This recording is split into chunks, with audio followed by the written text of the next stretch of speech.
Welcome to ನಿತ್ಯ special. ಎಲ್ಲರೂ ಹೇಗಿದ್ದೀರಾ? ನಾನು ಕೂಡ ತುಂಬಾ ಚೆನ್ನಾಗಿದ್ದೀನಿ. ನೀವು ಚೆನ್ನಾಗಿದ್ದೀರಾ ಅಂದ್ಕೊಂಡು ವೀಡಿಯೋಸ್ನ ಸ್ಟಾರ್ಟ್ ಮಾಡೋಣ. ಸೊ ಅದಕ್ಕಿಂತ ಮುಂಚೆ ನನ್ನ ಚಾನಲ್ಗೆ ಹೊಸಬ್ರು ಯಾರಾದ್ರು ಇದ್ದರೆ ದಯವಿಟ್ಟು ಸಬ್ಸ್ಕ್ರೈಬ್ ಮಾಡ್ಕೊಳ್ಳಿ. ಹಾಗೆ ಬೆಲ್ಲೈಕನ್ನು ಪ್ರೆಸ್ ಮಾಡಿ. ನೋಡಿ, ನಮ್ಮ ಅತ್ತಿಗೆ ಮಗನು ನನ್ನ ಮಗಳು ಕೂಡ ಇಬ್ಬರು ಹೊರಟಿದ್ದಾರೆ ಸ್ಕೂಲಿಗೆ. ನಡ್ಕೊಂಡು ಆರಾಮಾಗಿ ಹೋಗ್ತಿದ್ದಾರೆ. ನಾನು ಕೂಡ ಹಾಗೆ ಹಿಂದೆಯಿಂದ ಹೋಗ್ತಾ ಇದ್ದೆ, ಬಸ್ಸಿಗೆ ಹತ್ಸೋಣ ನನ್ನ ಮಗಳಿಗೆ ಅಂತ ಹೇಳಿ.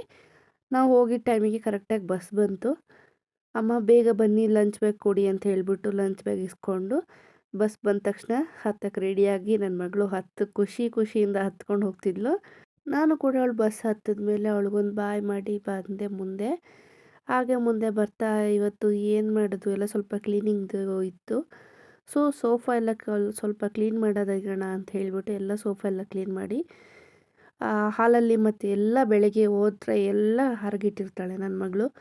ಸ್ಮೈಲಿ ಆಗಿರ್ಬೋದು, ಬೊಂಬೆ ಆಗಿರ್ಬೋದು ಎಲ್ಲನೂ ಎತ್ತಿಟ್ಟಿರ್ತಾಳೆ.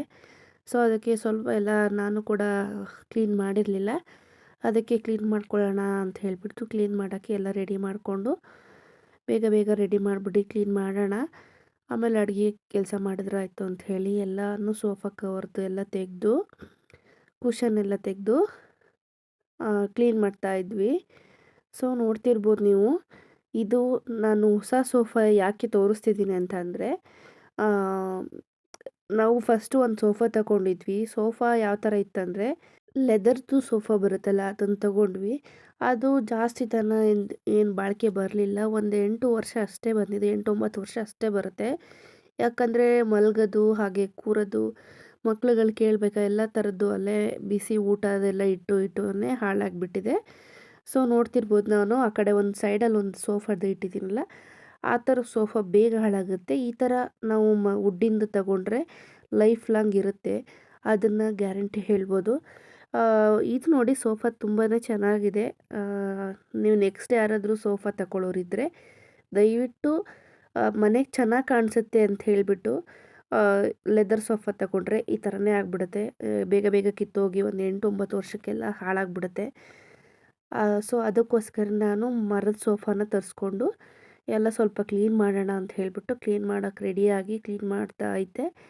ಅಷ್ಟರಲ್ಲಿ ನೋಡ್ತಿರ್ಬೋದು, ಈ ಥರ ವೀಕ್ಲಿ ಒಂದ್ಸಲ ಕ್ಲೀನ್ ಮಾಡ್ಕೊಳ್ಳಿಲ್ಲ ಅಂದರೆ ಧೂಳೆಲ್ಲ ತುಂಬ ಕೂತ್ಕೊಂಡ್ಬಿಟ್ಟಿರುತ್ತೆ. ಹಾಗಾಗಿ ನಾನು ಒಂದು ಪೇಂಟ್ ಬ್ರಷಿಂದ ನೀಟಾಗಿ ಎಲ್ಲ ಸೈಡಲ್ಲೆಲ್ಲ ನೀಟಾಗಿ ಧೂಳು ಎಲ್ಲೆಲ್ಲಿ ಕೂತಿರುತ್ತೋ ನೀಟಾಗಿ ಬರುತ್ತೆ, ಅದಕ್ಕೋಸ್ಕರ ಕ್ಲೀನ್ ಮಾಡ್ತಾ ಇದ್ದೆ. ಬೇಗ ಕ್ಲೀನ್ ಮಾಡಿಬಿಟ್ಟು ಅಡುಗೆನೂ ಕೂಡ ಮಾಡಬೇಕಿತ್ತು. ಹಾಗಾಗಿ ಎಲ್ಲ ಬೇಗ ರೆಡಿ ಮಾಡೋಣ ಅಂತ ಮಾಡ್ತಾಯಿದ್ವಿ. ಸೊ ನೋಡ್ತಿರ್ಬೋದು ನೀವು ಎಷ್ಟು ನೀಟಾಗಿ ಕ್ಲೀನ್ ಮಾಡ್ಕೊತೀರೋ ಅಷ್ಟೂ ಕೂಡ ನೀಟಾಗಿ ತುಂಬಾ ಚೆನ್ನಾಗಿ ಕಾಣಿಸುತ್ತೆ. ಸೊ ಹೊರಗಡೆ ಗಿಡದ ಹತ್ರನೂ ಸ್ವಲ್ಪ ಕೆಲಸ ಇತ್ತು ಅಂತ ಹೇಳ್ಬಿಟ್ಟು ಇದೆಲ್ಲ ರೆಡಿ ಮಾಡೋಕ್ಕೆ ಬೇಗ ಮಾಡೋಣ ಅಂತ ಹೇಳ್ಬಿಟ್ಟು ಮಾಡ್ತಾಯಿದ್ದೆ. ಇದು ಏನೊಂದು 3 ಸೋಫಾ ಅಷ್ಟೇ ಅಲ್ವ, ಬೇಗ ಕ್ಲೀನ್ ಮಾಡಿಬಿಡೋಣ ಅಂಥೇಳಿ ಪಟ ಅಂತ ಮಾಡ್ತಾಯಿದ್ದೆ. ನೆಕ್ಸ್ಟ್ ಇದೆಲ್ಲ ಆದಮೇಲೆ ಈ ಕೆಲಸ ಮಾಡೋ ಮಧ್ಯದಲ್ಲಿ ನನಗೊಂದು ನೆನಪಾಗಿದೆ. ಏನಪ್ಪ ಅಂದರೆ, ನಾನು ಬೆಳಗ್ಗೆ ಹೋಗಬೇಕಾದ್ರೆ ಕಾಲೇಜ್ ಹುಡುಗಿರು 4 ಜನ ಹೋಗ್ತಾಯಿದ್ರು. ಬಟ್ ನಾವು 4 ಜನ ಹೋಗಬೇಕಾದ್ರೆ ಸಿಕ್ಕಿದ್ರೆ ಸಾಕು, ತುಂಬ ಹರಟೆ ಹೊಡ್ಕೊಂಡು ತುಂಬ ತಮಾಷೆ ಮಾಡಿಕೊಂಡು ಹೋಗೋದೇ ಒಂದು ಚೆಂದ ಇರುತ್ತೆ. ಹಾಗಾಗಿ ನಾನು ಕೂಡ ಈಗಲೂ ಕೂಡ ನನ್ನ ಚೈಲ್ಡ್ಹುಡ್ ಫ್ರೆಂಡ್ಸ್ ಎಲ್ಲ ಮಿಸ್ ಮಾಡ್ಕೊಳ್ತೀನಿ. ಯಾಕಂದರೆ ಮತ್ತೆ ನೋಡಿ, ಒಂದು ಸಲ ನಾವು ಮದುವೆ ಆದಮೇಲೆ ಬ್ಯಾಚುಲರ್ ಲೈಫ್ ಬಿಟ್ಟ ಮೇಲೆ ಮತ್ತೊಂದು ಸಲ ಸಿಗೋದಿಲ್ಲ. ಇದ್ದಾಗ ತುಂಬಾ ಎಂಜಾಯ್ ಮಾಡ್ಕೊಳ್ಳಿ ಅಂತ ನಾನು ಹೇಳ್ತೀನಿ. ನೀವು ಎಷ್ಟೇ ದುಡ್ಡು ಕೊಡ್ತೀನಿ ಅಂದ್ರೂ ಕೂಡ ಮತ್ತೆ ಚೈಲ್ಡ್ಹುಡ್ದು ಆಗಲಿ, ನಾವು ಬ್ಯಾಚುಲರ್ ಲೈಫ್ ಆಗಲಿ ಖಂಡಿತವಾಗ್ಲೂ ಸಿಗಲ್ಲ ಮದುವೆ ಆದಮೇಲೆ ಗಂಡ ಮಕ್ಕಳು ಮನೆ ಅನ್ನೋದೇ ಜೀವನ ಕಳೆಯುತ್ತೆ. ಹಾಗಾಗಿ ನೀವಿದ್ದಷ್ಟು ನಾನು ಹೇಳೋದು ಚೆನ್ನಾಗಿ ಎಂಜಾಯ್ ಮಾಡ್ಕೊಳ್ಳಿ. ಆಮೇಲೆ ಗಂಡ ಮಕ್ಕಳು ಮನೆ ಆದಮೇಲೆ ಹೊರಗಡೆ ಹೋಗೋದು ಸ್ವಲ್ಪ ಕಷ್ಟ ಆಗುತ್ತೆ, ಜವಾಬ್ದಾರಿ ಸ್ವಲ್ಪ ಜಾಸ್ತಿ ಆಗುತ್ತೆ. ಹಾಗಾಗಿ ಹೊರಗಡೆ ಎಲ್ಲೂ ಕೂಡ ಹೋಗೋಕ್ಕಾಗಲ್ಲ. ಈಗಲೂ ಕೂಡ ಮೊಬೈಲ್ ಕೈಲಿದ್ದರೆ ದಯವಿಟ್ಟು ಆ ಮೊಬೈಲ್ನ ಪಕ್ಕಕ್ಕಿಟ್ಟು ಫ್ರೆಂಡ್ಸ್ಗಳ ಜೊತೆ ಮಾತುಕತೆ ಆಡಿ ತುಂಬಾ ಎಂಜಾಯ್ ಮಾಡ್ಕೊಳ್ಳಿ ಅಂತ ನಾನು ಹೇಳ್ತೀನಿ. ನೀವು ಅನ್ಕೋಬೋದು, ಏನಪ್ಪ ಈ ಥರ ಹೇಳ್ತಿದ್ದಾರೆ ಅಂತ. ಹೌದು, ನೆಕ್ಸ್ಟ್ ಮೊಬೈಲ್ ಯಾವತ್ತು ಬೇಕಾದರೂ ನೋಡ್ಬೋದು, ಮತ್ತು ಆ ಫ್ರೆಂಡ್ಸ್ ಯಾವತ್ತೂ ಸಿಗೋದಕ್ಕೆ ಸಾಧ್ಯನೇ ಇಲ್ಲ. ಸಿಗ್ತಾರೆ, ಆದರೆ ಯಾವಾಗಲೂ ಒಂದ್ಸಲ. ಅವ್ರು ಸಿಕ್ತಾಗ ನಮಗೆ ಅಷ್ಟೊಂದು ಟೈಮ್ ಇರೋಲ್ಲ ಮಾತಾಡ್ಸೋಷ್ಟು ಆಗಲಿ, ಅವ್ರನ್ನ ಮನೆಗೆ ಕರೆದು ಆಗಲಿ, ಅವ್ರ ಜೊತೆ ಹರಟೆ ಹೊಡಿಯೋದಾಗಲಿ ಅಷ್ಟೊಂದು ಟೈಮ್ ಸಿಗೋದಿಲ್ಲ. ಅದಕ್ಕೋಸ್ಕರ ನಾನು ಹೇಳ್ತಿದ್ದೀನಿ. ಸೊ ಇವಾಗ ನೀವು ಯಾರೆಲ್ಲ ಕಾಲೇಜ್ಗೆ ಇದಕ್ಕೆ ಬ್ಯಾಚುಲರ್ ಲೈಫಲ್ಲಿ ಯಾರೆಲ್ಲ ಎಂಜಾಯ್ ಮಾಡ್ತಿದ್ದೀರಾ, ಸೊ ಅವ್ರು ಇನ್ನೂ ಕೂಡ ಎಂಜಾಯ್ ಮಾಡಿ ಅಂತಲೇ ನಾನು ಹೇಳೋದು. ನನ್ನ ಮಗಳಿಗೆ ಇಲ್ಲಿ ಸ್ಮೈಲ್ ಇಡಬೇಕು ಅನ್ನೋದು ಆಸೆ. ಅದು ಫಸ್ಟ್ ಕಾರಲ್ಲಿತ್ತು, ಅದನ್ನು ತಂದು ಒಳಗಡೆ ಇಟ್ಕೊಂಡಿದ್ದಾಳೆ ನಂಗೆ ಸ್ಮೈಲಿ ಇಲ್ಲಿರಬೇಕು ಅಂಥೇಳಿ.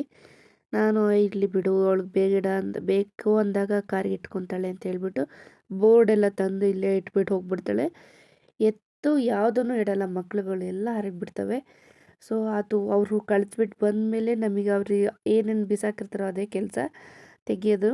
ಸೊ ನೋಡ್ತಿರ್ಬೋದು, ಇಲ್ಲಿ ಸ್ವಲ್ಪ ಗಿಡದೆಲ್ಲ ಕೆಲಸ ಇತ್ತು, ಗಿಡಗಳೆಲ್ಲ ಹಾಕ್ತಾಯಿದ್ವಿ. ಸಣ್ಣ ಸಣ್ಣ ಗಿಡ ಕೊಟ್ಟಿದ್ರು ನಮ್ಮ ಮನೆ ಮೇಲ್ಗಡೆ ಅವರು, ಆ ಗಿಡಗಳೆಲ್ಲ ಹಾಕ್ತಾಯಿದ್ವಿ. ನನಗೆ ಗಿಡ ಅಷ್ಟೊಂದು ಹಾಕಕ್ಕೆ ಬರಲ್ಲ, ಅವ್ರಿಗೆ ಕೂಡ ಎಲ್ಲ ಸ್ವಲ್ಪ ಹಾಕ್ಕೊಡ್ತಾಯಿದ್ರು. ನಾನು ಕೂಡ ಅವ್ರಿಗೆ ಕೂತ್ಕೊಂಡು ಹೆಲ್ಪ್ ಮಾಡ್ತಾಯಿದ್ದೆ. ಹಾಗಾಗಿ ಇಬ್ಬರು ಸೇರಿ ಹೆಲ್ಪ್ ಮಾಡ್ತಿದ್ರು. ಆಮೇಲೆ ನನ್ನ ಮಗಳು ಹೋಮ್ವರ್ಕ್ ಎಲ್ಲ ಬರೆಯೋಣ ಅಂತ ಹೇಳ್ಬಿಟ್ಟು ಕರ್ಕೊಂಡು ಬಂದೆ. Homework complete ಮಾಡ್ತಾಯಿದ್ಲು.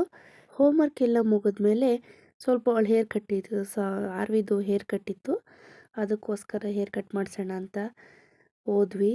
ಅಲ್ಲಿ ಸ್ವಲ್ಪ ಕರೆಂಟು ಇರಲಿಲ್ಲ, ಹಾಗಾಗಿ ಹೇರ್ ಕಟ್ ಮಾಡಿ ಸೆಟ್ ಮಾಡೋ ಸ್ವಲ್ಪ ಲೇಟ್ ಆಯಿತು. ಅವಳಿಗೆ ಹೇರ್ ಕಟ್ ಸೆಟ್ ಮಾಡೋದು ಅಂದರೆ ತುಂಬಾ ಖುಷಿ ನನ್ನ ಮಗಳಿಗೆ.